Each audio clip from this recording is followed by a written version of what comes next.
All right, running back news. Miles Sanders going to Carolina. And isn't that a James Taylor song? Oh, Carolina, something like that. That's right. Thank you, Jamie.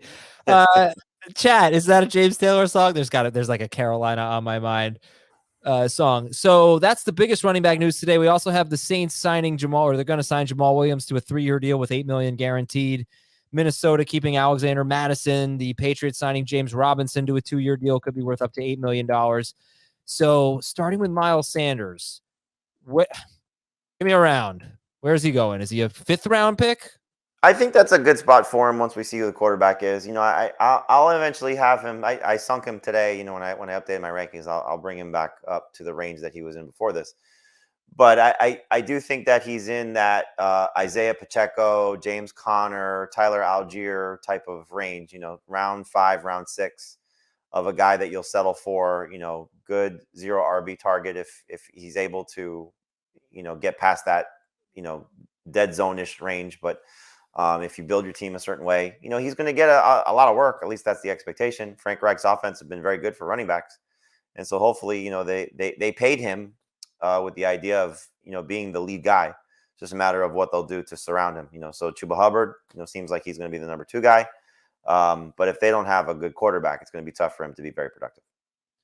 Yeah, but at the same time, and Dameon Pierce was really good, right? And even Deontay Foreman had his moments. Dameon Pierce, obviously not the same team, but bad quarterback play and good call. Yeah. Low expectation. So really, you just want volume. You need something in the passing game. Are you going to get that from Miles Sanders? Once upon a time, he was a 50 catch guy. I think if you want to just use the coaching staff there, Frank Reich 2 years ago got 35 or almost 40 catches out of Jonathan Taylor. So I think that's a safe range for him, but I don't think you can get 50 again. Yeah. All right. All right. So you said the same range as Pacheco, Algier. Trying to think there's anyone else. Javonte Williams. Oh, I'd much rather have Javonte Williams. I'd rather have Khalil Herbert, for example. I'd rather have Sanders than Rashad Penny. I'd rather have Sanders than the Dolphins guys. So it's kind of like that's where he'll fall. I'm a little terrified of Javonte Williams right now. Just no idea if he's healthy. It was a really bad injury. Yeah, no, I think that's fair. It's just we're ranking and drafting, and I think anybody that's doing any dynasty drafts, startup drafts, it's on the hope that he can get back to what he was, which is a hope. We don't know. Miles Sanders, by the way, he's played 4 seasons. In 3 of them, he has finished between RB20 and RB22 per game in PPR. He's never finished higher than RB20. His best stretch was in his rookie season after Jordan Howard got injured. Miles Sanders was an absolute stud. He has not been the same since then. Remember, he had a 0 touchdown year in 2021. That was just weird. Maybe it was 2020.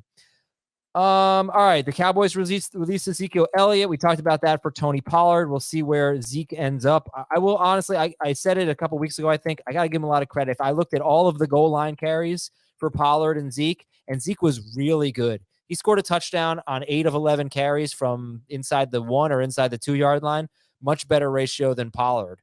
And he was really good. He broke a lot of tackles. That was a role that he thrived in. Maybe that's the only role he can thrive in, but credit to Zeke for that. The Saints signed Jamaal Williams to a 3-year deal worth $12 million, up to $12 million, with $8 million guaranteed. So Jamaal Williams, Jamie, he goes from a team that led the league in carries, running back carries from inside the 5-yard line with 38. Went from first to a team that was last in that category. The Saints had 7 running back carries from inside the 5-yard line last year. The Lions had 38. That does not include Taysom Hill, by the way, for the Saints. But anyway, what do you think about the Saints backfield right now with Kamara's status in question and now Jamaal Williams there? I mean, I think it's kind of bad for both of them. Williams is going to get nowhere close to 17 touchdowns. He'll be lucky to probably score 7 or 8 because not just you have Kamara there, you also have, as you mentioned, Taysom Hill takes a lot of those opportunities if he's still on the team. And as I say that is because the guy who invented Taysom Hill is now a coach on another team. So, he wouldn't be surprised if this invented him. Well, I mean, he did, created this opportunity for Taysom Hill. the reason that you'd be drafting Jamaal Williams, aside from a Kamara injury, is clearly a Kamara suspension. So if he's suspended and Williams gets those opportunities, I can't wait to hear you say he's the worst running back in the NFL, because he'll have terrible yards per carry and just do things that Jamaal Williams does, but he'll probably have a lot of volume. So just to compare a free agent move, I'd rather have Samaje Perine at this point than Jamaal Williams. So there was something that really jumped out at me. I was reading in The Athletic yesterday, and it wasn't a quote from Lions offensive coordinator Ben Johnson, but it was a summary of what he said. So I'll just read from The Athletic. Lions offensive coordinator Ben Johnson recently said he wanted to see the run game take a step forward in 2023. He felt Lions running backs didn't maximize the opportunities created by the offensive line, hoping to turn 4 and 5 yard runs into runs of 8, 9, or more. So that was an article about David Montgomery, but it's also about Jamaal Williams. And it might even be about DeAndre Swift, who was terrifically efficient last year. But if you've heard Dan Schneier, who's broken down the tape on DeAndre Swift, Schneier thinks he's missed a lot of holes.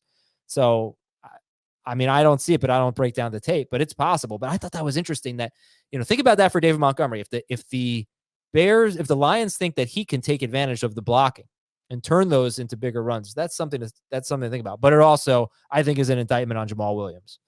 So something that just jumped out at me. Sure. Minnesota re-signing Alexander Mattison. He had, I think, 74 carries last year.